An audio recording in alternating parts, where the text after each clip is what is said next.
मदन गोपालम वृंदारण्य पुरंदरम श्री गोविंदम प्रपद्येहम दीनानुग्रहकारकम। तो भाई ये बात है कि अपने भगवान से अपने भक्त का मतलब होता है वो कैसे हैं, क्या हैं, तत्व हैं कि नहीं है, सत्य है कि नहीं है, उनका स्वरूप क्या है, इस बात को वो जाने, वो पहचाने, वो जानने की चेष्टा करे जो तत्व को जानना चाहता है। और जो प्रियतम को जानना चाहता है उसे तत्व से आवश्यकता नहीं, वो तो अपना प्रेमास्पद और हम उसके प्रेमी इतना ही जानता है और इससे ज्यादा जानने की उसे जरूरत नहीं पड़ती। तो जरूरत तो पड़ती है कहीं तो गया प्रेम में। प्रेम में बाधा लगने की, अरे ये तत्व है कि नहीं, तो तुम तत्व से प्रेम करते हो, वही प्रेम से तो प्रेम करते नहीं, तत्व को खोजो। अब वो तत्व है ये दूसरी बात। कभी कभी उनके मुंह से भी ऐसी चीजें निकलवा देते हैं ये महात्मा लोग कि देखने सुनने वाले पढ़ने वालों को संदेह न हो जाए, इसलिए रास पंचाध्यायी में भी ऐसे शब्द आ जाते हैं। न खलु गोपिका नंदनो भवान अखिल देहिनाम अंतरात्मदृक् विखन सार्थितो विश्वगुप्त सखुदेवान शाश्वतां कुले।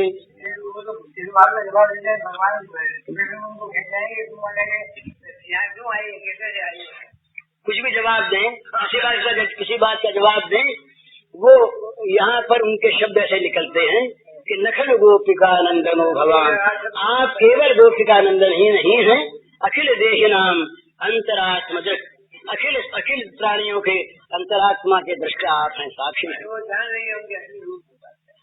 असली रूप को जानने की आवश्यकता नहीं है वहाँ पर।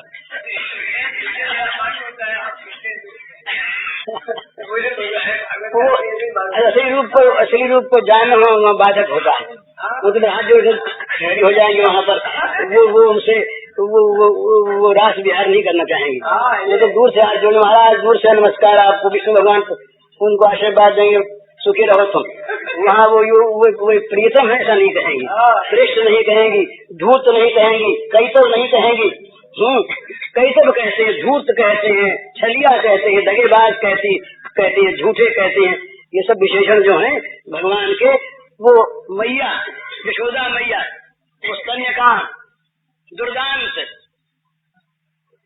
चौड़, भयासुर, ये सब उनके जो विशेषण वहाँ पर आते हैं, ये विशेषण भगवान के इस प्रेम राज्य की महत्ता के ही हैं। भगवान है वो अज्ञानी नहीं, ये बात सत्य है। क्योंकि अज्ञान में प्रेम नहीं होता, अज्ञान में विषयाशक्ति होती है। ये बड़ा अंतर है। जहाँ पर सांसारिक विषयों की आसक्ति है वहाँ अज्ञान है, तो अज्ञान में भगवत प्रेम नहीं होगा। अज्ञान में विषयाशक्ति होगी, उससे हम चाहे नाम भगवत प्रेम दे दें। जहाँ भगवत प्रेम वास्तविक है वहाँ अज्ञान नहीं है, वहाँ तो ज्ञान छिपा हुआ अपना फल देख कर नाचता रहता, छिपा रहता। बात थोड़ी होती है, बात एक होती है, भगवान एक है। बात दो नहीं होती है, बात एक होती है, पर बात जगह जगह अलग अलग होती है, बात दो नहीं होती। तो महाराज ये क्या चीज है कि भगवान एक है, ये बात सत्य है। पर वहाँ पर जहाँ भगवान खेलते हैं, जहाँ भगवान की क्रीड़ा होती है, वहाँ भगवान वास्तव में, देखिए एक बहुत समझने की चीज है, ये तो सारे ग्रंथ उड़ जाएंगे अगर हम इसको दंभ माने, अगर हम इसको केवल नाट्य माने, अगर हम इसको केवल दिखाने की चीज माने, तो भगवान में सारे दोष आ जाएंगे। अगर ये माने कि भगवान ने वहाँ पर प्रेम नहीं किया, प्रेम का दिखावा किया, भगवान को भूख नहीं लगी, उन्होंने माँ का मन रखने के लिए ऐसा किया, भगवान को गुस्सा नहीं आया, उन्होंने नाट्य करके अपने होठ काटे, भगवान ने चोरी नहीं की, ये वहाँ पर एक नाटक किया, सारा नाटक था, ये ठीक बात है। परंतु यदि ये भगवान में चीज माने तो या तो भगवान दम्भी सिद्ध होंगे और या भगवान दूसरों को माया जाल में भुलाने वाले सिद्ध होंगे। अगर माँ यशोदा को वो ज्ञान नहीं देते, अगर वो गोपियों को ज्ञान नहीं देते, बच्चों को साथियों को ज्ञान नहीं देते, तो ऐसे भगवान का क्या करना लेकर के। तो वहाँ पर क्या है, वहाँ पर क्या है, वहाँ भगवान जो हैं वो लीला बिहारी भगवान वास्तव में इन चीजों को अपने आप स्वीकार करते। क्रोध बनते हैं स्वयं, लोभ बनते हैं स्वयं, प्रेम बनते हैं स्वयं, चोर बनते हैं स्वयं। ऐसी बात नहीं कि लोग दिखाऊ करते। अगर लोग दिखाऊ करते हैं तो वो फिर भगवान किसी काम के नहीं, तो वो फिर पोथी फालतू, उसको बांटने क्या फायदा, वो खाली बांट करके हंस लिए एक बार। ऐसी बात नहीं। हम हमारा तो ऐसा विश्वास है, अनुभव तो नहीं कह सकते हम, हमारा विश्वास है कि हमारे भगवान तो ऐसे हैं, चाहे वो अज्ञान के भगवान हो, हमें उसमें कोई परवाह नहीं। अज्ञान के भगवान हो चाहे अज्ञान दशा में हो, हमें अज्ञान से कोई भी डर नहीं, अज्ञान से कोई भय नहीं। तो वो जो भगवान है, वो भगवान ये जो कुछ करते हैं ये उनकी भगवत्ता स्वयं उस रूप में प्रकट होती है। उनकी भगवत्ता स्वयं उस रूप में प्रकट होकर के काम करती है। वो दीक्षरंतु मनश्चक्रे योग माया उपाश्रिता भगवान अपि काराग्नि शरदोत्फुल्ल मल्लिका, भगवान अपि और रंतुम मनश्चक्रे, इन शब्दों पर ध्यान दीजिए।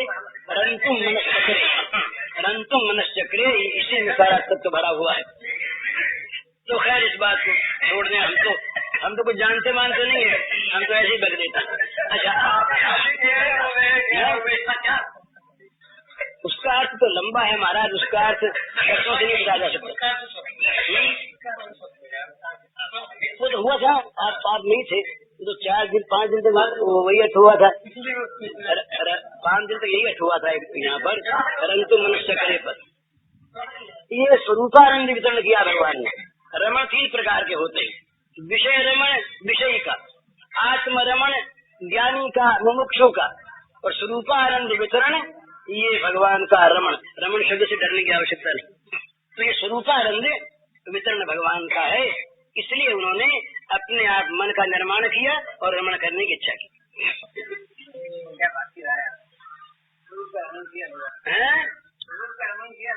स्वरूपानंद वितरण किया। अब ये तो हम कहते तो भगवान अस्वरूप को कहाँ लाएंगे? तो ये तो हुई है, इसमें हो क्या देखिए। अच्छा, तो ये दूसरे प्रश्न का उत्तर हुआ। अब कहाँ गए पन्ने? अच्छा, तीसरा प्रश्न क्या है? ये तो क्या बजे? अच्छा, अब इसमें क्या है? श्याम सुंदर का किशोर वयस का ध्यान कराइए। ये तो अभी समय नहीं है। ध्यान हमने रात एक पढ़ के सुनाया था, वो कराने का तो है नहीं कोई पढ़े। फिर दूसरा क्या है? दूसरा है ये पद सुनाने के लिए कहते हैं। ये कल भी पन्ना आया था, परसों भी तरसों भी रह गया, पोथी है। अच्छा, सुना दे।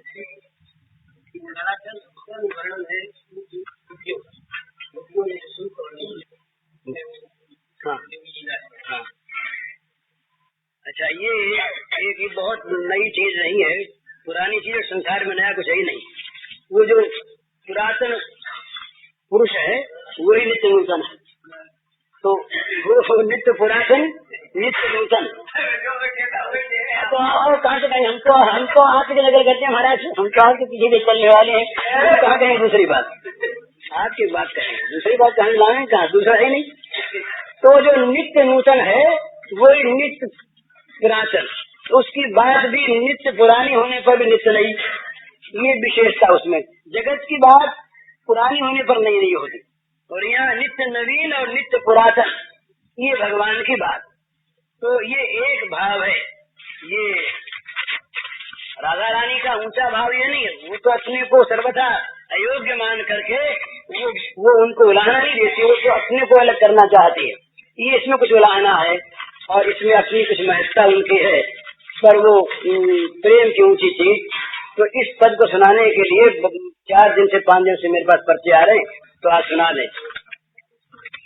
एक श्लोक है महाराज जिनका, चैतन्य महाप्रभु का, आश्लिष्य वा पादरताम पिनष्टुमां अदर्शनान मर्महताम करोतु वा यथा तथा वा विदधातु लंपटो मत प्राणनाथ सैव नातर। आश्लिष्य वा पादरताम पुनस्तुमा अदर्शनान मर्म हताम करो तुवा जथा कथा वा विदधा तुलम पटो मत प्राणनाथस्तु सैव ना पर।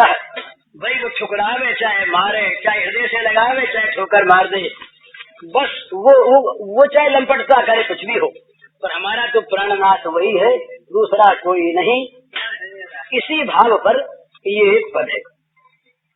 दूर करो ठुकरावो चाहे प्यारे घर से निकलवावो, खूब सतावो पर मुझको मन से न कभी तुम बिसरावो। दूर करो ठुकरावो चाहे प्यारे घर से निकलवावो, खूब सतावो पर मुझको मन से न कभी तुम बिसरावो। सदा चाहती मिले रहो तुम, पर जो तुम्हें यह चाह नहीं। सदा चाहती मिले रहो तुम, पर जो तुम्हें यह चाह नहीं, कभी मत मिलो। दूर रहो मुझको इसकी परवाह नहीं, कभी मिलो मत। ये दूर रहो मुझको इसकी परवाह नहीं। सुख से सदा रहो तुम प्यारे, सुख से सदा रहो तुम प्यारे, इसके सिवा कुछ चाह नहीं। दुख देते जाओ चुपके से, रखने भी दो गवाह नहीं। दुख देते जाओ चुपके से, रखने भी दो गवाह नहीं। चाहे जैसे रखो मुझे, पर मन से कभी न भूल जाओ। चाहे जैसे रखो मुझे, पर मन से कभी न भूल जाओ। खूब सतावो पर मुझको मन से न कभी तुम बिसरावो। नहीं चाहती सुख में हिस्सा, नहीं चाहती धन में भाग। नहीं चाहती सुख में हिस्सा, नहीं चाहती धन में भाग। नहीं चाहती राय सुनो तुम, नहीं चाहती मैं अनुराग। नहीं चाहती राय सुनो तुम, नहीं चाहती मैं अनुराग। नहीं चाहती आदर दो तुम, नहीं चाहती आदर दो तुम, नहीं चाहती प्रेम पराग। यही चाहती भूलो मत तुम, सुख से रहो बस यही सुहाग। यही चाहती भूलो मत तुम, सुख से रहो बस यही सुहाग।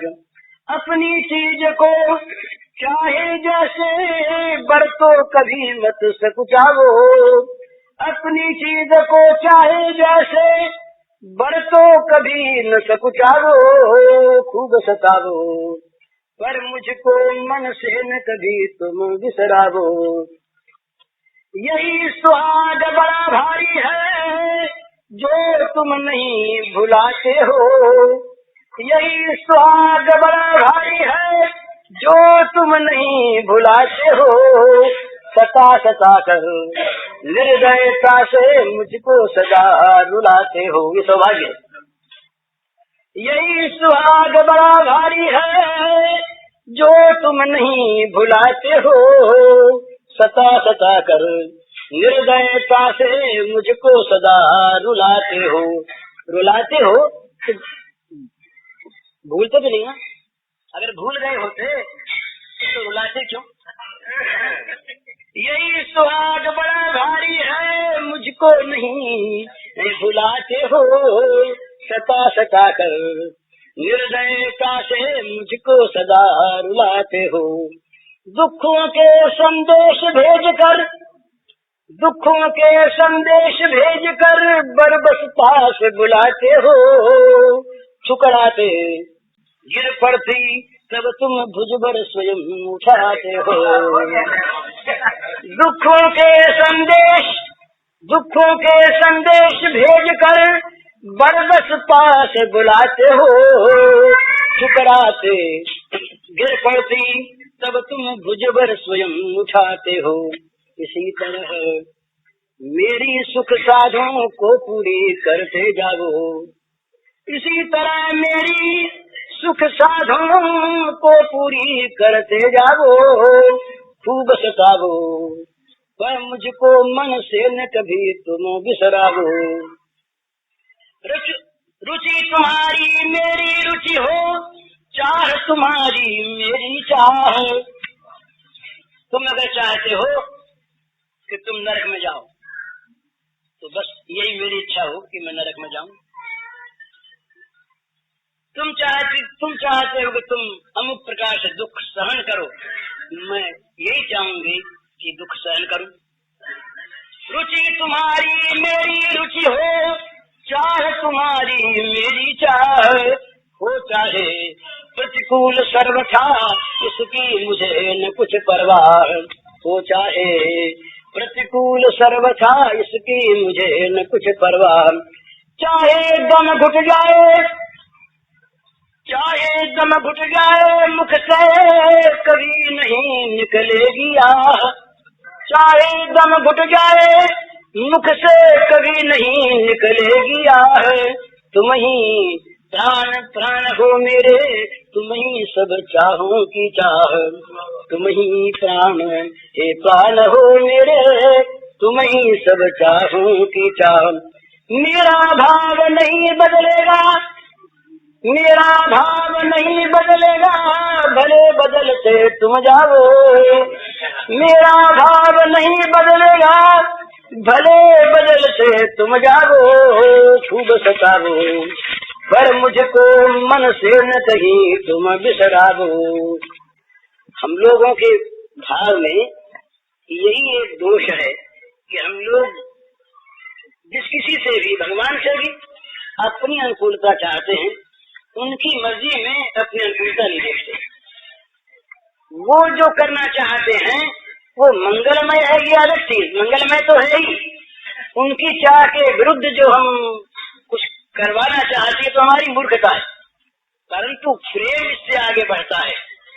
वो मंगल अमंगल की बात नहीं सोचता, वो तो केवल ये देखता है कि प्रीतम को इसमें सुख है या नहीं। वो तो विश्वासी है, जो विचारशील विश्वासी है वो दुख नहीं करता। वो तो ये मानता है कि भगवान के मंगल विधान से जो कुछ भी प्राप्त होता है, सुख या दुख, मान अपमान, हानि लाभ, ये सब चूंकि भगवान के मंगल विधान से बना हुआ है, इसका परिणाम मंगलमय है। चाहे उसे आज न देख पाए, हमें चाहे वो न दिखता हो, परंतु उसका परिणाम निश्चित मंगलमय है, इसमें कोई संदेह नहीं। ये विचारशील विश्वासी का सिद्धांत वो सुखी रहता, परंतु प्रेमी उससे आगे बढ़ता है। वो मंगल होगा या अमंगल, इस प्रकार किसी अहम के कल्याण की चिंता नहीं करता। जहाँ पर अहम के कल्याण की चिंता है वहाँ पर प्रेम नहीं है, वहाँ तो अहम की विस्मृति है। अहम की प्रीतम के सुख में विस्मृति है, अहम की अहम है नहीं। तो ऐसी अवस्था में वो केवल देखता है प्रीतम का सुख। प्रीतम का सुख यदि है और हमें जो चीज प्राप्त हो रही है ये भेजी हुई प्रीतम की है, और कैसे आती नहीं, भगवान के नहीं, ये हमारे प्रीतम की भेजी हुई चीज आती है। तो प्रीतम ने जो चीज भेजी वो चाहे कितनी खारी हो वो बड़ी मीठी है। उसका जो कड़वाहट है उसको तो प्रेम खा जाता है। प्रेम किसी भी परिस्थिति के कड़वाहट को नहीं रहने देता, ये नियम है बड़ा। जहाँ पर प्रेम है वहाँ परिस्थिति का खारापन नहीं रहता, वो नहीं रह पाता। मृत्यु में मीठेपन की अनुभूति होती है। जहाँ अत्यंत बीभत्स है, जहाँ केवल अत्याचार और मार है, वहाँ पर अगर प्रेम है तो उस प्रेम में वहाँ वो उस मार और अत्याचार में मिठास आता है। यही तो बात की प्रीतम के हाथ की मार है ना, ये प्रेमियों की भाषा में कि भाई चपत लगाई बड़े जोर से, आघात लगा, पर कपोल से उनके करकमल का स्पर्श तो हो गया ना। इस स्पर्श में जो आनंद है उसकी अपेक्षा वो मार का आघात तो लगा नहीं है, कुछ भी नहीं। तो जहाँ पर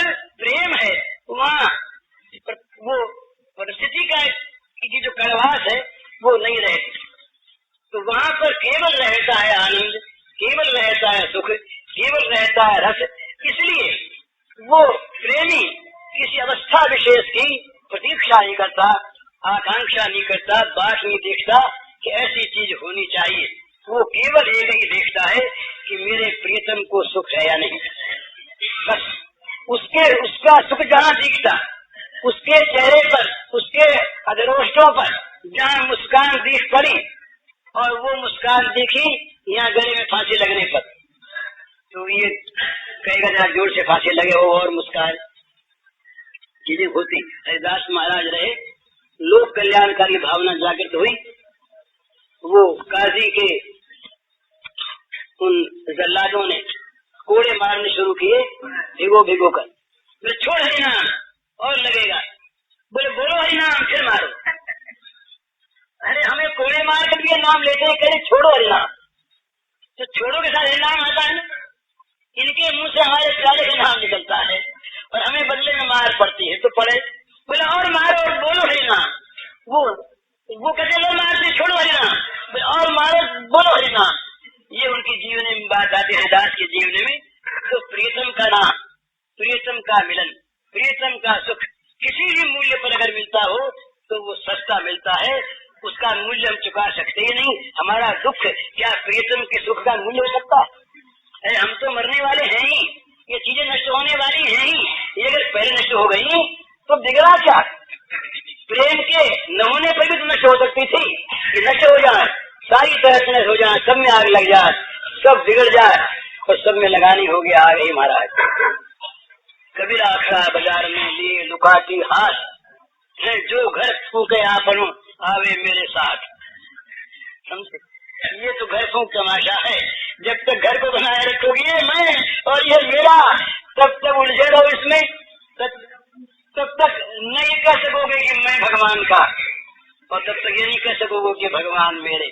भगवान को मेरा बनाना है और भगवान का अपने को बनना है, तो घर फूक तमाशा देखना है। गोपियों ने घर फूक दिया, हरिओम सत्संग हो गया समय। 10 मिनट बाकी है तो सेठ जी का पता तो लगाओ। नहीं कुछ है गंभीर, वो गंभीर है। ये क्या चीज है? ब्रजमंडल, ये फिलॉसफी है, दर्शन, दर्शन है थोड़े से में। वो ये समझने की चीज है। जैसा वैष्णव लोग मानते हैं वैसा है क्या, ये अपने को पता नहीं। इसलिए विवाद करने को, प्रश्नोत्तर करने को अपने पास अवकाश नहीं। सुन ले और सुनने पर किसी को अच्छा लगे तो ठीक, न अच्छा लगे तो ठीक। वो है क्या? ये श्री राधा श्री कृष्ण नित्य ही परम तत्व है, एक अनूप। श्री राधा श्री कृष्ण नित्य ही परम तत्व है, एक अनूप। नित्य सच्चिदानंद प्रेम घन विग्रह उज्ज्वल समर स्वरूप। राधा और कृष्ण दोनों एक ही अनुपम परम तत्व है, अनुपम। और नित्य ये सच्चिदानंद घन प्रेम घन विग्रह है और नित्य निरंतर उज्ज्वल समर स्वरूप है। ये बने नहीं, नित्य है, भौतिक नहीं, सच्चिदानंद मय है, केवल ज्ञान घन नहीं, प्रेम घन विग्रह है। तो बने हुए दो रूप सदा लीला रस करते आस्वादन, नित्य अनादि अनंत काल लीला रस रहते आनंद घन। ये एक ही दो रूप बने हुए नित्य निरंतर अनादि काल से अनंत काल तक लीला रस का आस्वादन करते रहते। और गोपियां काय व्यूह रूपा राधा की हैं, अनंत गोपिका ललाम, इनके द्वारा लीला रस आस्वादन करते श्यामा श्याम। चाहिए जो गोपिकाएं हैं, अनंत गोपिकाएं, अनंत जो गोपिकाएं हैं, ये राधा की काय व्यूह रूपा है, काय व्यूह रूपा जो है। और इनके द्वारा इन गोपियों का अगर अभाव हो जाए तो श्यामा श्याम के लीला रसास्वादन में अड़चन आ जाए। तो ये जो गोपियां हैं ये ऐसा आयोजन करती है कि इन्हीं के द्वारा लीला रस का आस्वादन श्यामा श्याम जो है कहीं उनमें होता है। तो हुआ क्या एक तत्व ही तीन रूप बन करते लीला रस संभोग। कृष्ण राधिका गोपीजन तीनों का लीला में संयोग। कृष्ण राधिका और गोपीजन इन तीनों का लीला में संयोग है। एक ही तत्व तीन रूप बने हुए लीला रस का आस्वादन करते हैं। परम तत्व श्री कृष्ण नित्य है, अनुपम सचित आनंद घन। सत संधिनी चित चिति आह्लादिनी है, आनंद शब्द सगन। भगवान के तीन ये विशेषण है, सत चित आनंद। जो सत है ये संधिनी शक्ति है, जो चित है ये चिति शक्ति है, और जो आनंद है ये आह्लादिनी शक्ति है। ये रसगन है भगवान की। तो आह्लादिनी स्वयं राधिका, संधिनी बनी नित्य श्री वृंदावन। जो नित्य वृंदावन है वो संधिनी शक्ति का अवतार है, और राधिका है ये स्वयं आह्लादिनी शक्ति है। और राधिका की काजूरूपा जो गोपियां हैं ये सब भी आह्लादिनी है, और बनी योग माया स्थिति करती लीला रस का आयोजन। जो चित्त शक्ति है ये योग माया बन के योग माया अनुपासिता लीला रस का आयोजन करती है। राधा स्वयं बनी है ब्रज में, गोप रमणीय अति अभिराम। लीला रस के क्षेत्र पात्र बन, यूं लीला रस श्यामा श्याम। अच्छा बंद कर देते हैं। तुलसियावर रामचंद्र की जय।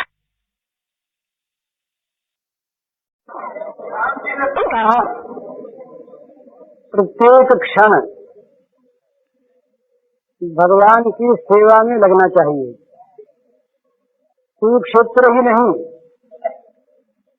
और गीता भवन ही नहीं, हम चाहे घर में रहें और चाहे घर से बाहर रहें, हमारा इस प्रकार का जीवन बन जाना चाहिए जहाँ प्रतिक्षण केवल भगवान की सेवा बनती रहे, भगवान की पूजा होती रहे, जीवन सेवामय बन जाए, पूजामय बन जाए, और निरंतर भगवान हमारी सेवा स्वीकार करते रहें। तो एक बात तो भी हुई थी, जहाँ तक अपने से बने निरंतर भगवान का स्मरण रखने की चेष्टा करें। सर्वेषु कालेषु माम अनुस्मर, सर्व काल में निरंतर भगवान की याद हमारे मन में बनी रहे। इसका फल जो है वो निश्चित भगवान की प्राप्ति है। भगवान ने स्वयं अपने श्रीमुख से कहा है कि जो इस प्रकार नित्य निरंतर सर्वेषु कालेषु माम अनुस्मर युध्यते, ऐसा जो है मय्यर्पित मन बुद्धि को मुझ में अर्पण करने वाला, वो मुझको ही प्राप्त होता है निस्संदेह है। तो ये भगवान की प्राप्ति का अमोघ साधन है, और इससे जगत की बड़ी सेवा होती है। ये स्मरण करने वाले और स्मरण कराने वाले, तो भागवत के प्राचीन प्रति का श्लोक है ये भट्ट रत्नावली में है। तो सभाग्या मनुष्येषु कृतार्था मृत निश्चितम स्मरन्ति ये स्मारयन्ति हरेर नाम कलवयुवे। परीक्षित से कहते हैं भगवान सुखदेव जी कि राजन, वे लोग भाग्यवान हैं, सभाग्य भाग्य वाले हैं, और वे लोग निश्चित ही कृतार्थ जीवन है, माने उनका जीवन जगत में सफल हो गया। जिस काम के लिए आए थे वो काम उनका बन चुका। कौन? स्मरन्ति ये स्मारयन्ति हरेर नाम कलयुगे। इस कलयुग में जो भगवान के नाम का स्मरण करते हैं और दूसरों से करवाते हैं। स्मरन्ति ये स्मारयन्ति हरेर नाम कलयुगे। कलयुग में जो भगवान के नाम का स्मरण करते और कराते हैं वे भाग्यशाली हैं, और उनका जीवन कृतार्थ हो चुका। तो ये भगवत स्मरण, चाहे वो नाम का स्मरण हो, चाहे भगवान के रूप का स्मरण हो, चाहे भगवान की लीलाओं का स्मरण हो, चाहे भगवान के गुणों का स्मरण हो, असल में चित्त के साथ भगवान का संबंध नित्य बना रहना चाहिए। ये स्मरण हमारा चित्त भगवान के नाम में, रूप में, लीला में, चरित्र में, गुणों में कहीं पर लगा रहे, बस चित्त में निरंतर भगवान खेलते रहे, चाहे उनका खेल किसी रूप का हो, कैसा ही हो, पर भगवान कभी भी हमारे चित्त से अलग हो नहीं। चित्त उनका हो जाए या चित्त में वो आकर रह जाए, यही असली स्मरण है। तो एक बात तो ये, दूसरी बात सेवा की। सेवा की बात बड़े महत्व की है।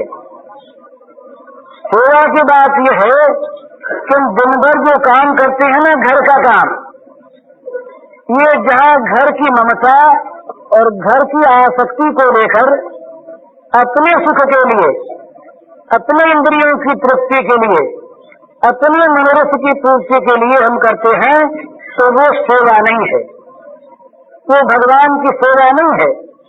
वो तो है स्वकर्मणा तमभ्योच, अपने कर्म के द्वारा अगर हम उनको पूजते हैं तब सेवा है। बहुत दफे ऐसा होता है कि अब हम भगवान की पूजा करके भी भगवान की सेवा नहीं करते, और बहुत दफे ऐसा होता है कि हम घर का काम करके भी भगवान की सेवा करते हैं। ये भाव के अंतर से अंतर आता है। घर हमारा नहीं, घर भगवान का। घर में जितने लोग हैं ये सब के सब भगवान के रूप, और घर का प्रत्येक काम जो उनकी संतुष्टि के लिए, सुख के लिए, हित के लिए होता है, वो सारा का सारा भगवान की सेवा। इस प्रकार हम घर ही में रहकर घर ही के सारे कामों को करते हुए निरंतर दिन रात हम भगवान की सेवा कर सकते हैं। तो प्रातः काल उठते ही हम इस प्रकार की भावना करें। तो इस भावना का एक पद बनाया हुआ है कि पंडित जी ने रात में जो याद दिलाया, तो वो ये कोई आवश्यक नहीं है कि वही पद बोला जाए, केवल भाव की बात है। तो यह है प्रातः काल उठे और उठते हम क्या करते हैं, उठते हम जगत के काम में लगते हैं। सबसे पहले हमें जगत याद आता है, तो जगत याद आने से पहले हम भगवान के चरणों में इस भाव की, तो शब्दों की जरूरत नहीं है, इस भाव की प्रार्थना करें। ये भाव यह है, करत नाम तेरे चरणों में लगता हूँ अब जग के काज, पालन करने को आज्ञा तब मैं नियुक्त होता हूँ आज। उठते हूँ भगवान से कहे कि हे नाथ, तुम्हारे चरणों में प्रणाम करके अब मैं जगत के काम में लगता हूँ। तो जगत का काम किस लिए? अपने सुख के लिए, अपने इंद्रियों की तृप्ति के लिए नहीं। पालन करने को आज्ञा तब मैं नियुक्त होता हूँ आज। कि आपकी आज्ञा पालन करने के लिए जैसे नौकर सेवा में लगता नियुक्त होता है, इस प्रकार मैं सो के उठा और अब मैं फिर आपकी आज्ञा पालन करने के लिए आपके चरणों में प्रणाम करके इस जगत के काम में लगता हूँ। बड़ी शुद्ध भावना है। कल पर जाऊं मैं, करत नाम तेरे चरणों में लगता हूँ अब जग के काज, पालन करने को आज्ञा तो मैं नियुक्त होता हूँ आज। अंतर में स्थित रह कर मेरे बाग जोर पकड़े रहना, अंतर में स्थित रह कर मेरे बाग जोर पकड़े रहना, निपट निरंकुश चंचल मन को सावधान करते रहना, निपट निरंकुश चंचल मन को सावधान करते रहना। अंतर्यामी को अंतस्थित देख सशंकित होवे मन, अंतर्यामी को अंतस्थित देख सशंकित होवे मन, सात वासना उठते ही हो नाश लाज से वह जलभूमि, सात वासना उठते ही हो नाश लाज से वह जलभूमि। जीवन का कल रव जो दिन भर सुनने में मेरे आवे, जीवों का कलरव जो दिन भर सुनने में मेरे आए, तेरा ही गुणगान जान मन प्रमुदित हो सुख पावे, तेरा ही गुणगान जान मन प्रमुदित हो सुख पावे। तू ही है सर्वत्र व्याप्त हरि, तुझमें सारा ये संसार, तू ही है सर्वत्र व्याप्त हरि, तुझमें सारा ये संसार। इसी भावना से अंतर भर मिलूं सभी से तुझे निहार, इसी भावना से अंतर भर मिलूं सभी से तुझे निहार। प्रतिपल निज इंद्रिय संग से जो कुछ भी आसार करूं, प्रतिपल निज इंद्रिय संग से जो कुछ भी आसार करूं, केवल तुझे रिझाने को बस तेरा ही व्यवहार करूं, केवल तुझे रिझाने को बस तेरा ही व्यवहार करूं। ये प्रार्थना है। इसमें अगर ध्यान दें तो सारी प्रेरणाएं जीवन की आ गई है। प्रार्थना करते हैं कि हे प्रभु, हे नाथ, अब मैं जगा, अब मैं तुम्हारी आज्ञा पालन करने के लिए नियुक्त होता हूँ आज जग के कामों के द्वारा।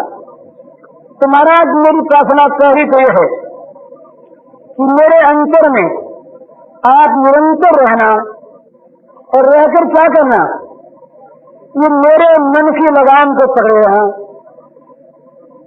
यदि मेरा निपट निरंकुश संचलन है, किसी के अंकुश को नहीं मानता और बड़ा संचल, इस मेरे मन को सावधान करते रहना, ये कहीं इधर उधर न चला जाए।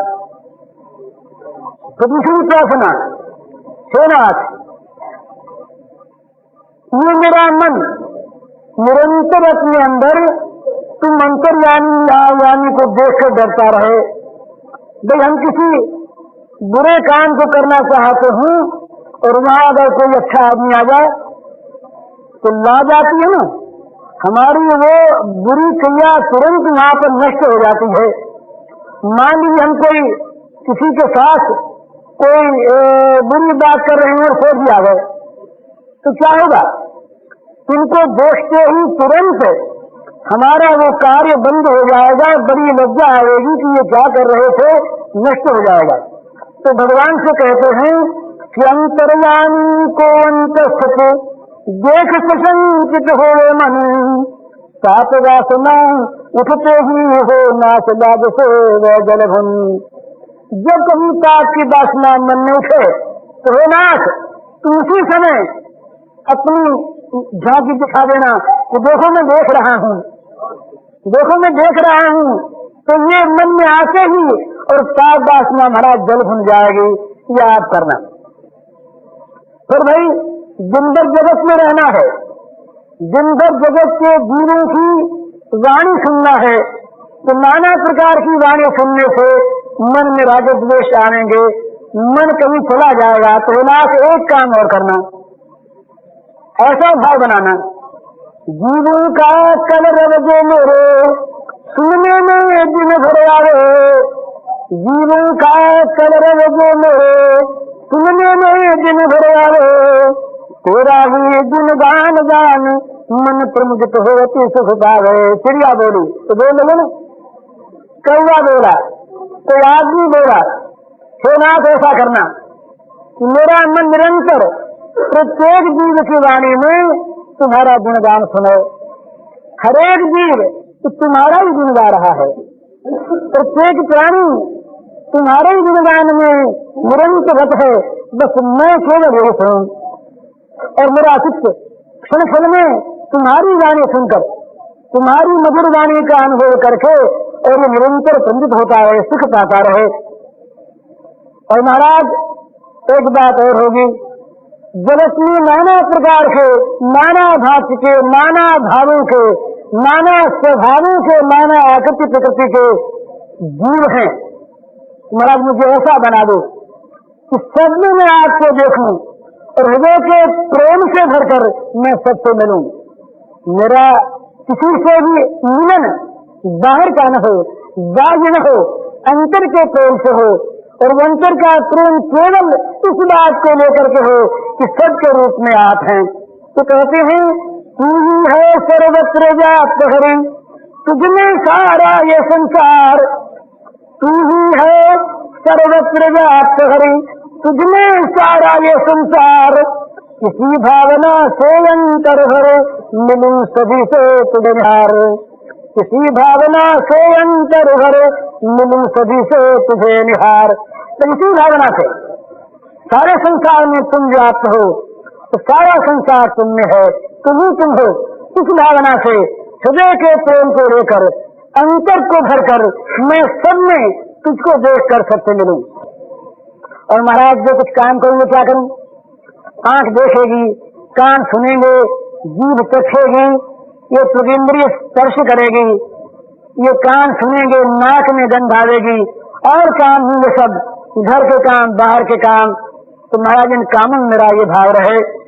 तो पहले निज इंद्रिय समूह से जो कुछ भी आचार करूं, तो पहले निज इंद्रिय समूह से जो कुछ भी आचार करूं, केवल तुझे रिझाने को बस तेरा ही व्यवहार करूं। केवल तुझे रिझाने को बस तेरा ही व्यवहार करूं। भाई केवल तुमको रिझाने के लिए भगवत प्रीत्यर्थ, ये कामी और प्रेमी के, भक्त और विषयी के कार्य में अंतर रहता है। प्रेमी के, भक्त के सारे कार्यों में प्रेरणा मिलती है भगवत प्रीति से, और विषय अथवा कामी के कर्मों का प्रेरक होती है विषयासक्ति। ये अंतर है। तो हम जो कुछ भी काम करे हैं नाथ, प्रतिपल क्षण क्षण में जो हमारे द्वारा कार्य हो, प्रत्येक इंद्रिय के द्वारा, प्रत्येक इंद्रिय के द्वारा होने वाला प्रत्येक क्षण क्षण का कार्य, ये केवल तुम्हारा काम हो, अपना नहीं। और वो काम जो केवल तुम्हें रिझाने के लिए, दूसरा कुछ भी नहीं। फिर उसके बाद की प्रार्थना है, इसके बाद की प्रार्थना है सवेरे करने की। इसमें भी शब्दों की आवश्यकता नहीं है। खरा यतराधी तेरे द्वार, खरा यतराधी प्रभु के द्वार। न्याय चाहता क्षमा नहीं, दो दंड दोष अनुसार। खरा यतराधी तेरे द्वार, न्याय चाहता क्षमा नहीं, दो दंड दोष अनुसार। खरा यतराधी तेरे द्वार। अर्थदंड, भाई जुर्माना होता है, सब कुछ छीन लिया जाता है और कैद होती है, यही होता है ना। दंड में क्या होता है? जुर्माना हो गया, या बहुत दंड दिया गया तो घर सारा जब्त हो गया, छीन लिया सब। और नहीं तो क्या हुआ, कैद खाने में डाल दिया। और क्या करते हैं कि भाई काले पानी भेज दिया गया, निर्वासन हो गया, ये अपराधी कहता है। खरा अपराधी के प्रभु के द्वार, न्याय चाहता क्षमा नहीं, दो दंड दोष अनुसार। खरा अपराधी प्रभु के द्वार। अर्थदंड, देना चाहो तो करो स्वार्थ सब छार। अर्थदंड, देना चाहो तो करो स्वार्थ सब सार। रहने मत दो कुछ भी इसके, अपना मेरा कार। खड़ा अपराधी प्रभु के द्वार। कद अगर करना चाहो तो प्रेम जोड़ियां डार। कद अगर करना चाहो तो प्रेम जोड़ियां डार। रखो बांधू इसे निज निज चरणों के कारागार। खड़ा अपराधी तेरे द्वार। अर्थदंड, कभी अगर करना चाहो तो प्रेम बेड़ियां डार। रखो बांध इसे निज निज चरणों के कारागार। खड़ा अपराधी तेरे द्वार। निर्वासित, करना चाहो तो लूटो घर संसार, निर्वासित करना चाहो तो लूटो घर संसार, पंचा दो सत्वर दोषी को भव समुद्र के पार, खड़ा अपराधी प्रभु के द्वार, खड़ा अपराधी तेरे द्वार। कभी न आने दो फिर वापस, मरने दो बेकार, यहाँ से मर गया।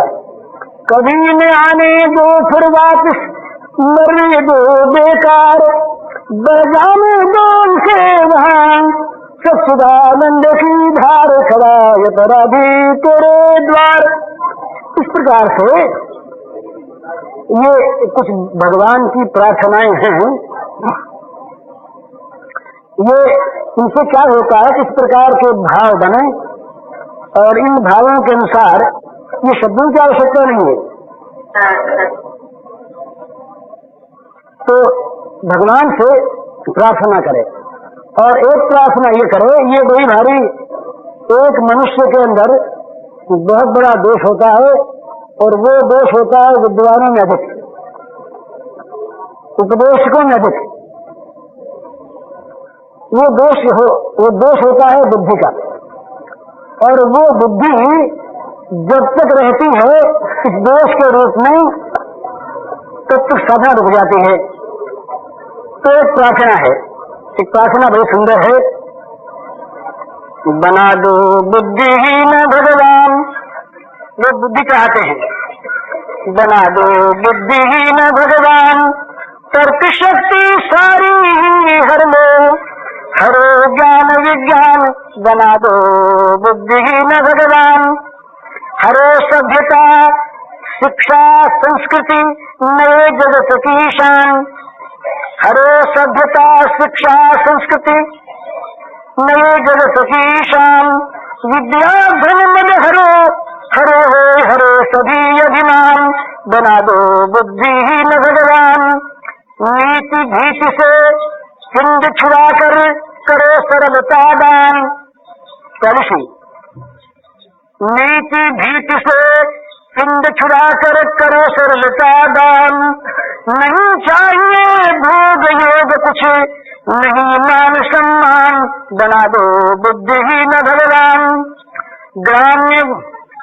ग्राम्य गंवार बना दो त्रिशम, निपट ग्राम्य गंवार बना दो त्रिशम दीन निपट निर्माण, बना दो बुद्धिहीन भगवान, भर दो हृदय भक्ति श्रद्धा से करो प्रेम का दान, भर दो हृदय भक्ति श्रद्धा से करो प्रेम का दान, प्रेम सिंधु निज मध्य डुबा कर लेते नाम निशान, बना दो बुद्धिहीन भगवान।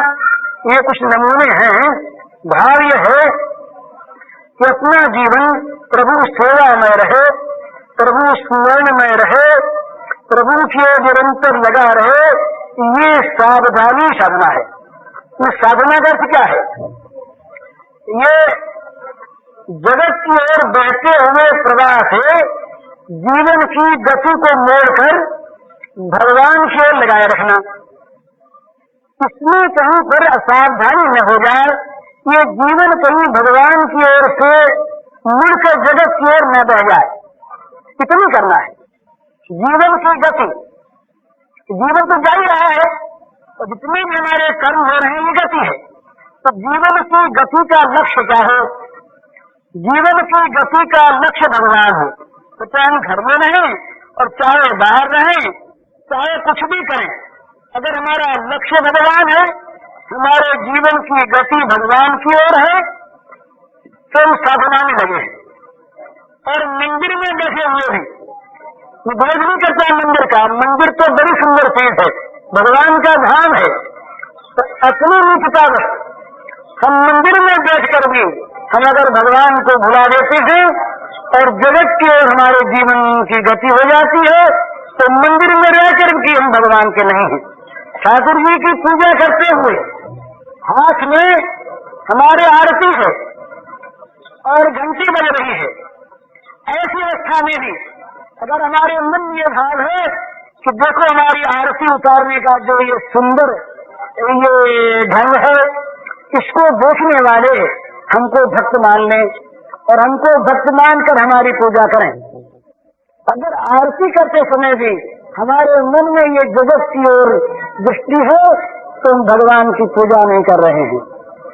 और घर में झाड़ू लगाते हुए भी अगर हमारे मन में ये भगवान की सेवा का भाव है, जीवन का मुख भगवान की ओर मुड़ा हुआ है, तो हम भगवान की सेवा कर रहे हैं। तो भगवान की सेवा के लिए आवश्यक कोई स्थान नहीं है, कोई अमुक कार्य नहीं है, अमुक काल नहीं है, अमुक देश नहीं है, अमुक पात्र नहीं है। भगवान की सेवा के लिए तो बस अपना हृदय सब कुछ है। अगर हमारे हृदय में, हमारे मन में भगवान की सेवा का भाव है, हमारा कुछ भी कार्य जो होता है ये भगवत प्रीति के लिए होता है, तो बस हम भगवान के मंदिर में हैं और हमारा प्रत्येक काम भगवान की पूजा बनता है। हम यदि मंदिर में जाकर के भी भगवान की मूर्ति में पाषाण की भावना करते हैं तो मूर्ति के सामने भी हम पत्थर बेचते हैं।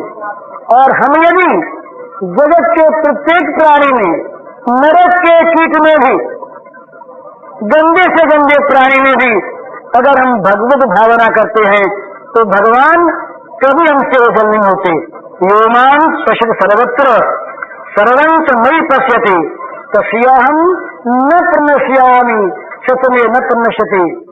मैं तुम्हें देखा करूं और तुम मुझे देखा करो। ये जो भगवान के साथ संबंध है, भगवान से हम कहें कि भाई यही रहे, मैं तुम्हें देखा करूं और तुम मुझे देखा करो। मैं केवल तुम्ही को देखता हूं और तुम केवल मुझी को देखते रहो। ये कब संभव है, कैसे हो रहा है? तो भगवान ने बताया, यो मां पश्यति सर्वत्र सर्वंच मयि पश्यति तस्याहं न प्रणश्यामि तस्मे न प्रणश्यति। जो सर्वत्र मुझको देखता है और जो सबको मुझ में देखता है, उसकी आंखों से मैं कभी ओझल नहीं होता और मेरी आंखों से वो कभी ओझल नहीं होता। वो नित्य मेरे सन्मुख और मैं नित्य उसके सन्मुख। ये जो भगवान के साथ नित्य दर्शन का संबंध है, ये तब संपन्न हो जाएगा जब हम सब में सर्वत्र सर्वथा भगवान को देख करके, उन्हीं को देख करके अपने प्रत्येक कर्म के द्वारा हम उनको पूजेंगे। दिन भर पूजा होगी, घर में पूजा होगी, घर मंदिर हो जाएगा और घर में पद पद पर पल पल में हमें भगवान के दर्शन होंगे। ये करके देखिए, करने की चीज है, कहने की नहीं। यही एक दिन ये अभ्यास कीजिए, एक दिन करके देखिए, जगत आपके चित्त से हट जाएगा, अपूर्व शांति प्राप्त होगी, मन में बड़ा प्रमोद होगा। दिन भर भगवान को देखा, दिन भर भगवान की सेवा की, दिन भर भगवान का दर्शन किया, कहीं आलिंगन, कहीं उनकी वाणी का श्रवण, कई नेत्रों से उनका दर्शन, कई उनके चरणों का स्पर्श। दिन भर भगवान दिखेंगे, जहाँ तहाँ भगवान दिखेंगे, जिसमें किसमें भगवान दिखेंगे। जो सो काम भगवान के लिए होगा, तो ये एक करने की चीज है। भगवान का स्मरण निरंतर करने की चेष्टा, भगवान का स्वरूप दर्शन सब में करने की चेष्टा और अपने प्रत्येक कार्य को भगवान का पूजन बना देने की चेष्टा, ये साधन है। और इस साधन में सावधानी काम आने वाली चीज है और कुछ नहीं। ये बात समझ में आ जाती है और ये अच्छी भी मालूम होती है, पर होती नहीं। हम कहते होती नहीं काम यूं कर दे कि भाई करते नहीं, तो जिम्मेदारी आएगी अपने ऊपर। करते क्यों नहीं कि सावधान नहीं। इसे करना है, दो बात होने से काम होता है। एक तो होता है उस वस्तु में अनन्य भाव न भी हो तो मुख्य भाव, एक तो होता है मुख्य भाव, उस वस्तु में उस वस्तु की आवश्यकता, उस वस्तु की आवश्यकता और उस वस्तु की मूल्यवत्ता। वो बड़े मूल्य की चीज है, महामूल्यवान है और परम आवश्यक है। ये रति से पहले की चीज है। मैं रति होने पर, प्रेम होने पर तो जो स्मरण सेवा होती है वो तो स्वाभाविक होती है, वहां तो उसमें रति प्रेरक होती है। मन बिना सेवा किए मानता नहीं। अरे अपने शरीर की सेवा के लिए, अपने आराम के लिए, सुख भोगों के लिए क्या उपदेश करना पड़ता है? तो कहना पड़ता उल्टे, अरे तुम्हें किसी प्रकार से मन को हटाओ, इंद्रियों की सेवा से विरक्ति लाओ, शरीर का आराम मत चाहो, वैराग्य करो। ये उपदेश करना पड़ता है। ये उपदेश करना पड़ता है कि तुम अपने शरीर की सेवा करना सीखो, इंद्रियों की सेवा करना सीखो, इंद्रियों को सुख पहुंचाना सीखो, स्वाद लेना सीखो, रूप देखना सीखो। तो नहीं बताते हैं, ये तो अपने आप ही हमारा लगा हुआ है चित्त हमारा। इसी प्रकार जब भगवान में रति हो जाएगी, जब भगवान में प्रेम हो जाएगा, उसके बाद तो अभ्यास नहीं करना पड़ेगा। उसके बाद भगवान को प्रसन्न करने के लिए हम कर रहे हैं, ये आवश्यकता नहीं होगी। वहां तो मन नहीं मानेगा। इस मन न मानने की भक्ति का नाम ही प्रेमा भक्ति है। इस मन न मानने की भक्ति का नाम ही रागानुगा भक्ति है, जो रागात्मिका भक्तों के अंकुर रूप में होती है। मन नहीं मानता, बोले शरीर की सेवा क्यों करते हो? मन नहीं मानता। शरीर की सेवा करना प्रिय मालूम होता है, इसमें सुख मिलता है। इसी प्रकार से जब रति उत्पन्न हो जाएगी, जब हमारे मन में प्रेम उत्पन्न हो जाएगा, जब अपने आप बिना किए मन मानेगा नहीं, तब तो कोई उपदेश की आवश्यकता नहीं है। पर जब तक ऐसा न हो, जब तक ऐसा न हो, तब तक सावधानी के साथ, सावधानी की आवश्यकता कुछ नहीं होगी। तो अपने आप प्रवाह बढ़ेगा, तो सारे नाले बंद हो जाएंगे ना। ये प्रेम का अर्थ क्या है कि सब तरफ से सारी मोरियां, सारे नाले बंद हो जाएं, सब नहरें रुक जाएं, और गंगा का प्रवाह बस केवल समुद्र की ओर जाए अपने आप बिना बाधा के। ये जो चित्तवृत्ति का अपने प्रीतम की ओर जो सतत प्रवाह है, निरंतर अबाधक प्रवाह है, ये प्रेम है। तो इसमें जब तक नाले लगे हुए बहुत से, जब तक नहरें बनी हुई हैं, जब तक विषयों की ओर चित्तवृत्ति हमारी दौड़ती है, तब तक इन नालों में बांध बांधने हैं, तब तक इन नालों को रोकना है। कहीं हमारा चित्त चला न जाए किसी रूप में, किसी रस में, किसी गंध में, किसी स्पर्श में। ये हमारा मन जो है तो कहीं चला न जाए, सारा रस उस एक में आवे, उस एक ही की और हमारे चित्त की वृत्ति निरंतर लगी रहे। ये लगाए रखने की जो साधना है, सावधानी है, इसी का नाम साधना है। बड़े बड़े प्रलोभन हैं, फिसलाहट की बहुत जगह है। कोई घड़ी बता देना 11 बजे। फिसलाहट की बहुत जगह है, जगत में गिरने के लिए बड़े बड़े स्थान हैं। और महाराज जितनी देर बच्ची चढ़ने में प्रयास करना पड़ता है, चढ़ने के लिए प्रश्न की आवश्यकता होती है। चढ़ना है ना, गिरने में कोई प्रयास नहीं। बरामदे में जाइए, झुकिए नीचे, जैसे लटक जाइए गिराएंगे भी। प्रयास की आवश्यकता नहीं, उत्थान में उसमें भी प्रयास की आवश्यकता है। तो गिरना सहज होता है और प्रकृति का स्वभाव है, ये स्वभाव से निम्नगामिनी है। अगर कोई आदमी सात्विकता में पहुंच जाए, अर्थात जिसका रजतन दब जाए, ऐसी अवस्था में जा पहुंचे, दिन भर ध्यान होता है, और वहां भी अगर कुसंग में पड़ जाए, वहां भी अगर कामी कांक्षण मान सम्मान बढ़ाई के किसी क्षेत्र में पहुंच जाए और उनमें कहीं प्रियता हो जाए, तो फिर देखिए तो सारा ध्यान, सारी समाधि टूट जाएगी। एक ऋषि की बात आती है पुराण में, वो संध्या करने के लिए नदी तट पर गए थे। उस नदी तट पर गए, वहीं उन्हें एक इंद्र की भेजी हुई अप्सरा का दर्शन हुआ। वहां वो संध्या विस्मृत हो गई, चित्त में आया हुआ, जो चित्त में रहा हुआ, छिपा हुआ जो विकार था, ये ध्यान रखें कि जब तक परमात्मा की प्राप्ति नहीं हो जाती, तब तक तो चित्त के विकार जो हैं ये दबे रहते हैं, छिप जाते समय समय पर नहीं दिखते कर रहते हैं। इसलिए जब कभी कुसंग पाकर उंगल सकते हैं बड़े बुरे रूप में। सावधान रहे, अपने को न मान ले इंद्रिय विजयी। भगवान की दया से वो रुके हुए हैं, उनको निरंतर मारता रहे और भगवान की प्राप्ति हो गई, उसके बाद भी उन्हें मारे हैं। वो मर गए हैं तब भी मारने का स्वांग भरे। जगत के सामने ये दृष्टि ये कभी न रखे कि मैं स्वच्छंद हूँ, मेरे लिए कोई कर्तव्य शेष नहीं, मैं तो पहुंच गया, अब मैं जो चाहूं सो करूं। तुम जो चाहो सो करोगे, जगत जो देगा। वो रामकृष्ण परमहंस के पास एक बार एक महात्मा आए तोतापुरी, तो रामकृष्ण को ध्यान करके देख करके तोतापुरी ने कहा कि महाराज आप ध्यान क्यों करते हैं रोज? तो कहा भाई मन की मलिनता का नाश करने के लिए। तो कहा कि भाई महाराज मन की मलिनता का नाश कैसे? तो कहा कि लोटा अगर रोज न मांगा जाए तो उस पर काट लग जाएगा। तो तोतापुरी महाराज फिर बोले भाई इसका सोने का लोटा हो जाए, वो क्या करे, वो क्यों मांगे? तो कहा वो लोगों को अच्छी देखने के लिए मांगे।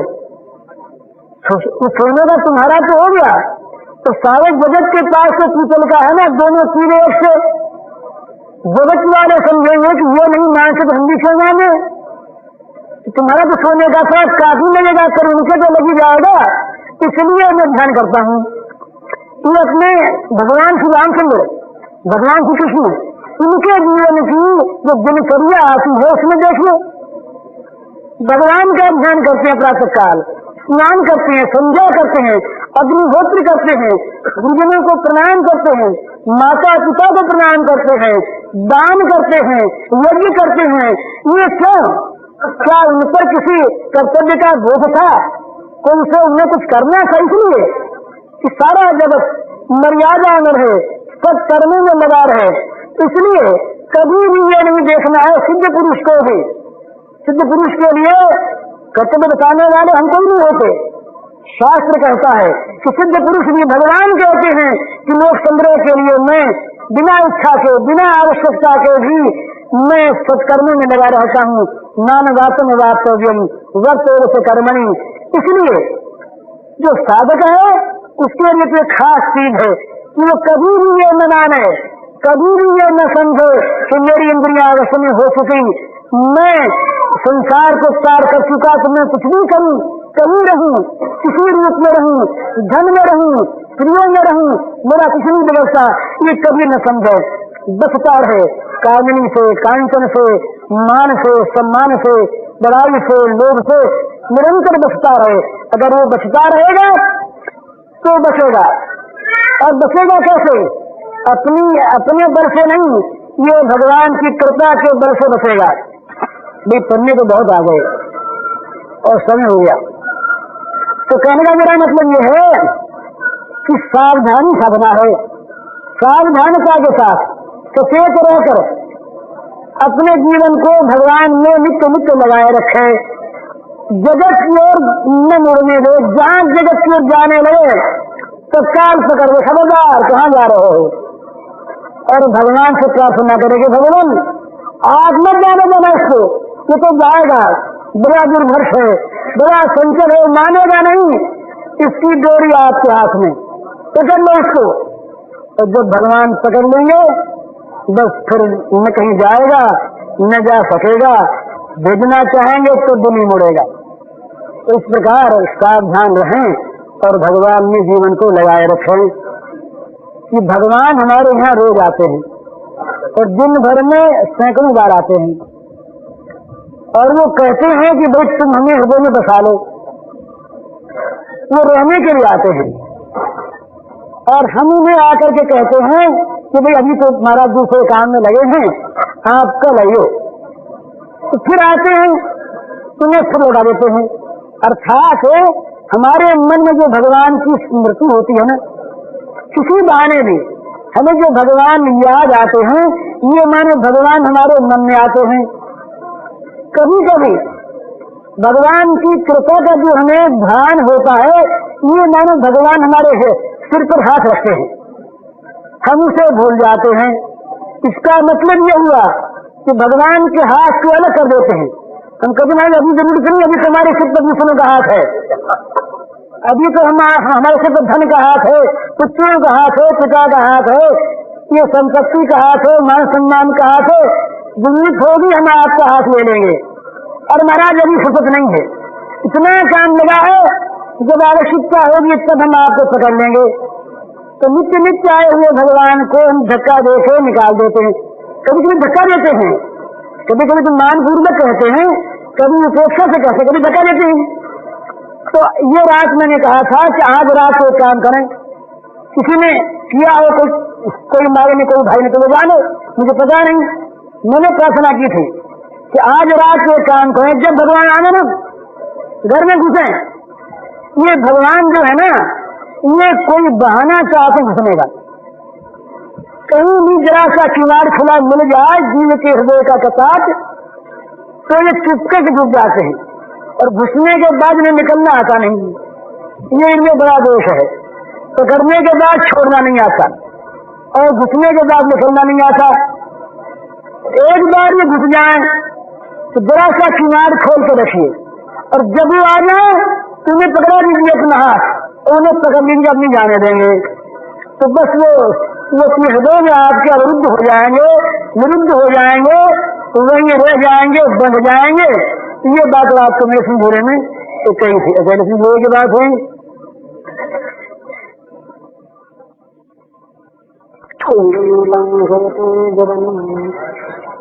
यत्कृपा समहं वन्दे परमानन्दमाधवम् श्रीमन्मदनगोपालम् वृन्दारण्यपुरन्दरम् श्रीगोविन्दम् प्रपद्येऽहम् दीनानुग्रहकारकम् वन्दे मुकुन्दनरविन्ददलायताक्षम् इन्दुशङ्खदशनम् शिशुगोपवेशम् इन्द्रादिदेवगणवन्दितपादपीठम् वृन्दावनालयमहं वसुदेवसूनुम् नवजलधरवर्णम् चम्पकोद्भासिकर्णम् विकसितनलिनास्यम् विस्फुरन् मन्दहास्यम् कनकरुचिदुकूलम् चारुदर्भावशूलम्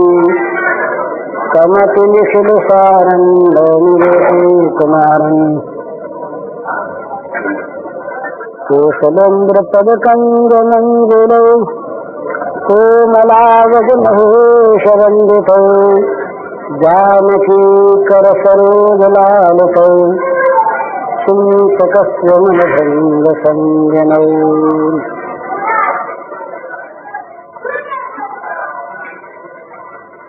तुलसी तुलसी ममता राम सो समता सब संसार, रागन रोशन देश दुख दास भय भवतार।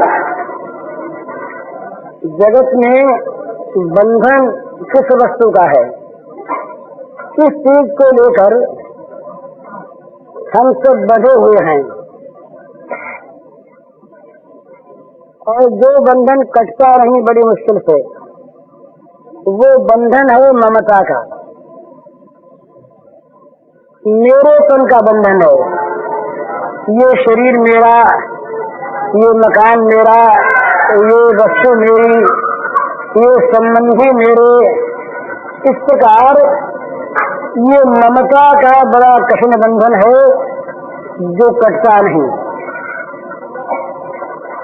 और इसी ममता से आसक्ति पैदा होती है। आसक्ति माने राग,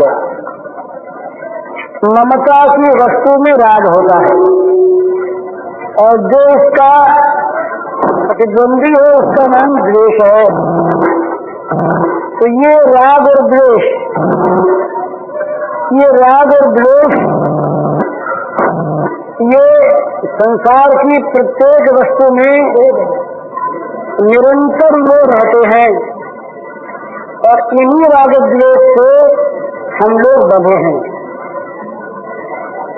तो राग द्वेष का छूटना बड़ा मुश्किल है और ममता का त्याग भी बड़ा मुश्किल। ये कहने की बात तो बहुत होती है, पर ये इस प्रकार का हमारा स्वभाव दोष हो गया है कि ममता की वस्तुओं का बाहुल्य चाहे न भी हो, ममता की चीजें चाहे बहुत न हमारे पास, ये पंछी है। हम कहीं जाके बैठे गर्मी के दिन और किसी ने हमको पंछी दे दी, अब ये पंछी जब हाथ में आई, हमारे मन ने कहा कि ये पंछी हमारी ममता हो रही। अब ये पंछी जब हाथ में आई, हमारे मन ने कहा कि ये पंछी हमारी ममता हो रही, मेरी पंछी है। अब इस मेरी पंछी को कोई ले ले तो दुख होता है, पंछी मेरी है ना। तो ये ममता का इतना कठिन बंधन है, इस बंधन से छूटना बहुत कठिन। ममता का बंधन कटना बड़ा मुश्किल। ये कहना सहज है, जरासी स्वभाव हो गया है। तो क्या करे आदमी, भाई ममता तो छूटती नहीं, तो ममता को पालो। ममता छोड़ने की जरा भी आवश्यकता नहीं, ममता को खूब पाले और ममता को अच्छी तरह से पाल पोष करे, उसे किसी एक में लगा दे। ममता रहे, नहीं छूटती ममता न कोई, पर वो ममता श्री भगवान के चरणार बिंद में लग जाए मेरे। और एक इसमें बड़े महत्व की चीज है वो ये कि जगत की सारी ममता धोखा देने वाली है अंत में, क्योंकि वो चीज हमारी है ही नहीं। बिना हुए किसी अपनी चीज को हम यदि अपना मान लें तो चीज तो वो छू जाएगी, रहेगी नहीं अपने पास, क्योंकि हमारी है नहीं। झूठ मूठ हमने उसको अपनी बताया तो छूटेगी तो दुख होगा। और ये ममता यदि ऐसी किसी वस्तु में हो जाए जो वस्तु कभी अलग होने वाली नहीं, छूटने वाली नहीं, घटने वाली नहीं, मिटने वाली नहीं, मरने वाली नहीं, जो नित्य सत्य सनातन पूर्ण और सदा रहने वाली ऐसी जो वस्तु है उसमें ममता करें। तुलसीदास जी कहते हैं, तुलसी ममता राम सो, बस ममता करें तो राम में करें। अरे किसी बालू की भीख का क्या सहारा लें, आज है कल बेहतर। तुलसीदास जी ने तो इस ममता को बताया है, कच्चे सूत के धागे ममता ताग। तो कच्चे सूत के धागे हैं तो चारों ओर बंधे हैं ना हजारों वस्तुओं में। कहीं घर बना तो घर में चूने के एक एक कण में ममता बनी है। इस ममता को हम लगा दें भगवान में, भगवान मेरे। और राग कहाँ करें, जहाँ ममता वहीं राग। ममता की वस्तु में राग रहता है, या तो पहले ममता के बन जाए, बनी हुई हो, या जिसको ममता की बनाना चाहते हैं उसी में राग रहता है। तो राग माने क्या, राग माने आसक्ति, राग माने मन की फसावट, उलझन। तो ये राग जो है ये जहां जहां रही वही वही मनुष्य फंस गया।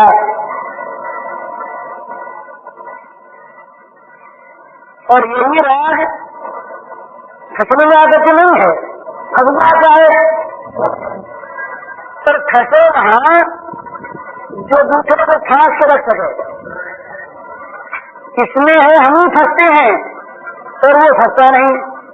जगत का मकान, जगत का धन, जगत के पुत्र, जगत के स्नेही, जगत की वस्तुएं कभी हमारे फांसे में रही क्या? हम ही फंसे। और ये भगवान ऐसे हैं जो फंस जाते हैं। तो अगर फंस नहीं हो तो अपने को भगवान में फांसे, जिससे भगवान भी फंस जाए। ये जगत में राग का नाम है आसक्ति और भगवान में राग का नाम है प्रेम। जगत का राग बांधने वाला और भगवान का राग जगत से मुक्त करने वाला। जगत का राग जिस वस्तु में है वो वस्तु अंत में धोखा देगी ही, निश्चित, चाहे किसी वस्तु में हो। और भगवान में राग अगर हो गई तो भगवान सदा के लिए हमारे हो, कभी वो धोखा देंगे नहीं। तो भाई राग करने की वस्तु यदि है, राग करने की, बंगला में राग का होता है, बंगला में राग का होता क्रोध। हाँ, राग करेंगे बंगला में राग करते क्रोध को है। राग का बंगला में क्रोध है, मैंने लाल हो ना, लाल हो जाता है रक्त, समझो। जब क्रोध आता है तो सारा शरीर राग रंजित हो जाता है, लाल, बिल्कुल लाल, रोम रोम लाल। इसे उसे राग कटोरी यहाँ भी मलाई आती है। ये जो राग है, तो ये राग यदि भगवान में हो जाए, भगवान में यदि राग हो जाए, भगवान में मन फंस जाए, तो उसका नाम है प्रेम। तो जगत में कहीं प्रेम नहीं होता है। ये भ्रम तो होता है प्रेम का, पर जहां तक प्रेम का विषय जगत का कोई पदार्थ है, वहां तक उसके अंदर छिपा हुआ काम है, जिसको हम वास्तविक प्रेम कहते हैं। वो तो होता है एकमात्र भगवान में, बड़े उसका नाम कायम हो। जगत के प्रेम का काम कायम बड़े प्रेम रखने कार्य में प्रेरक होती है विषयासक्ति। इस बात को खूब याद करने और अपने आप से इस कसौटी पर कसते रहें कि हमारे कर्म का प्रेरक कौन है। अगर तो कर्म का प्रेरक विषयानुराग है, विषयासक्ति है, तो भगवान की पूजा कर, तो पूजा अच्छी है पूजा के रूप में, पर पूजा भी है। और उस कर्म की प्रेरणा अगर हमें विषयासक्ति से मिलती है तो वो काम है, वो विषय सेवन है। और यदि हमारे प्रत्येक कर्म की प्रेरणा भगवत प्रीति से मिलती है, हमारे प्रत्येक कर्म का प्रेरक अगर भगवत प्रेम है, तो समझ लो कि वो चाहे काम कहलाता हो विषय, अपनी स्त्री से, अपने पुत्र से हम प्रेम करते हैं। और यदि उस प्रेम में, उस प्रेम के मूल में, उस प्रेम की क्रिया के प्रारंभ में कारण रूप से, प्रेरक रूप से यदि भगवत प्रीति है, तो उसका नाम भी प्रेम है। समझ में आ रही ना बात की? दो प्रेरणा है, एक विषयासक्ति की और एक भगवत प्रीति की।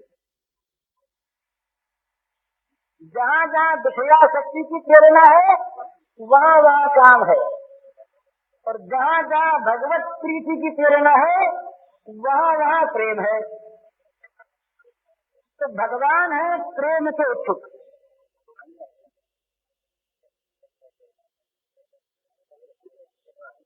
भगवान है ये प्रेम रस के पिपासु। प्रेम रस की प्यास निरंतर भगवान में रहती है। ये केवलास्पद भगवान का स्वरूप है। समझिए ठीक। प्रेमास्पद भगवान का स्वरूप यह है कि जिनमें प्रेम रस की पिपासा नित्य नित्य वर्तमान रहे। प्रेम रस पिपासा से शून्य जो भगवान है वो प्रेमियों के भगवान नहीं है, भगवान है। तो प्रेम रस पिपास ये भगवान जो हैं ये भक्तों के, संतों के, किसी भी पुरुष के उसी कार्य को, उसी वस्तु को, उसी पदार्थ को स्वीकार करते हैं जो उनके प्रीत्यर्थ किया गया हो। तो सही भाषा में समझने की चीज है।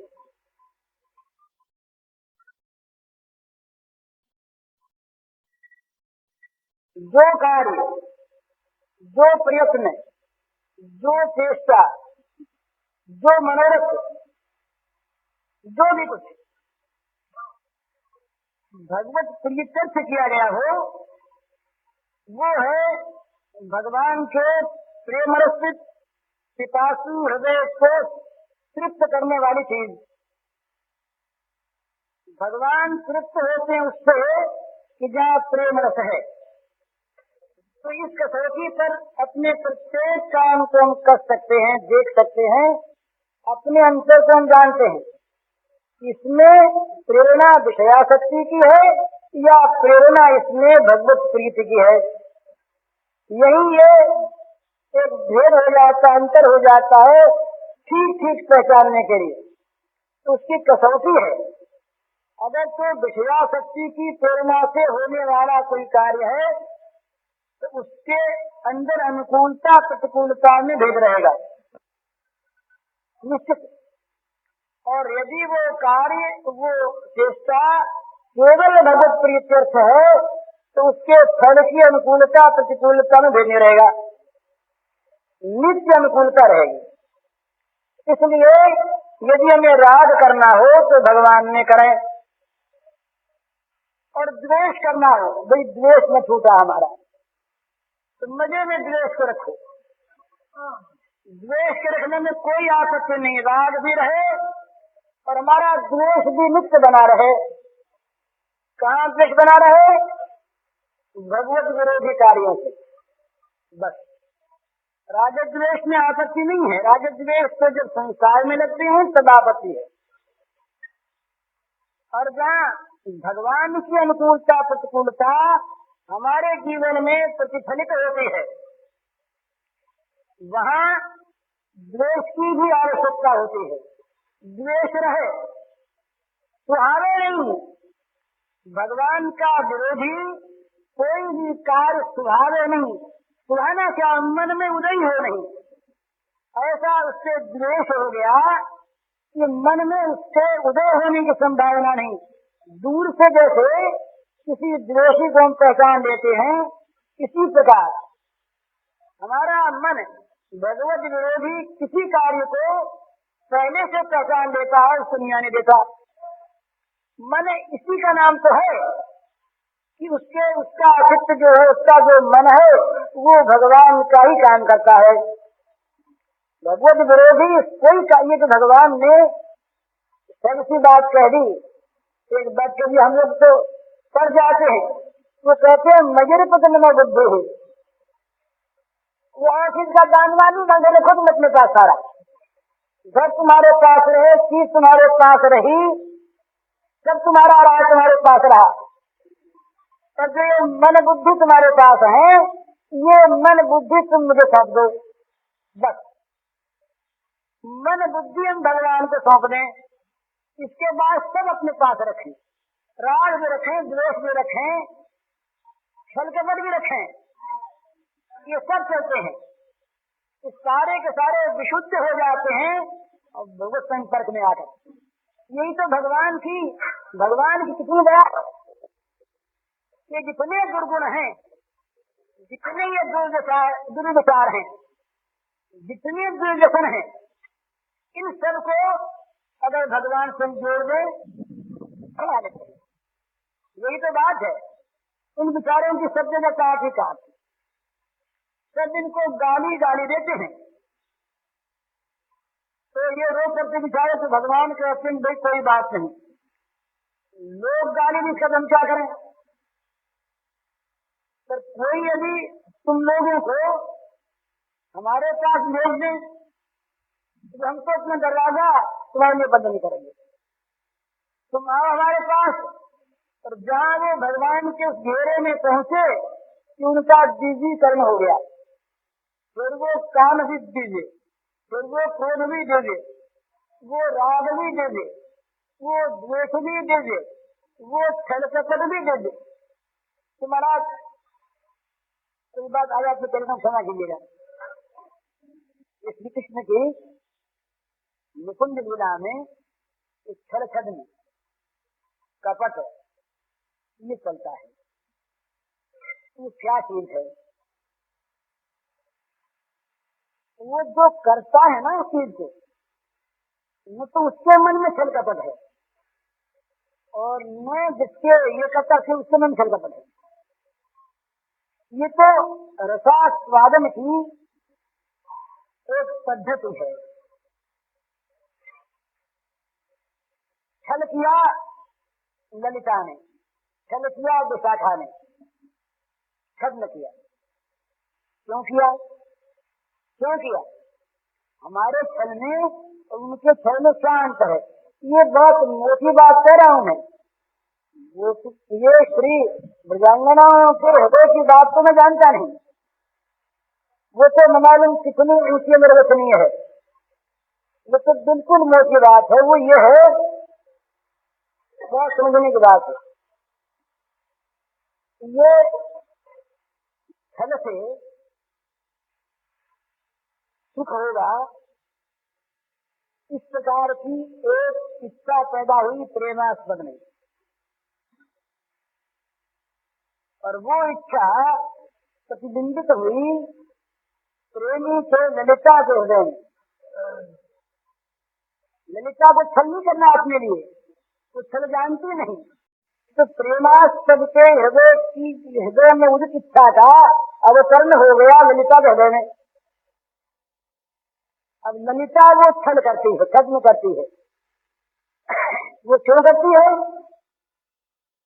उस छल छद्म लीला से प्रेमास्पद को सुख होगा, अपने मन में नहीं छल छद्म, पर प्रेमास्पद को सुख होगा। बस यही ललिता का जीवन है। इसी प्रकार ठीक इसके विपरीत श्री कृष्ण भी छल छद्म करते हैं। ये जो मनिहारिन लीला, ये गोदने वाली लीला, ये जितनी है ना, ये अगर हम गंदी आंखों से देखें तब तो हमारे देखने की चीज नहीं है। अनुकरण करना चाहें तो नरकों में जाएंगे। ये तो भगवान की झांकी है। ये तो मधुर मधुर, कितना मधुर है ये कि जिसके माधुर्य के सामने कैवल्य सुख का त्याग कर देते हैं कैवल्य सुख में डूबे हुए लोग।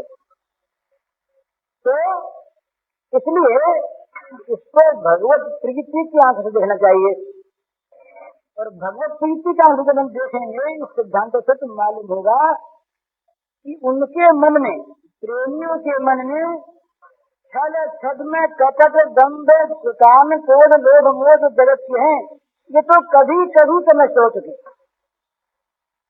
यहाँ तो केवल अपने प्रियतम प्रेमास्पद जो श्री कृष्ण है। पूज्य श्री भाई जी के इस प्रवचन का शीर्षक है निरंतर भगवत स्मृति कैसे हो, और इसका कैसेट संख्या है 46B।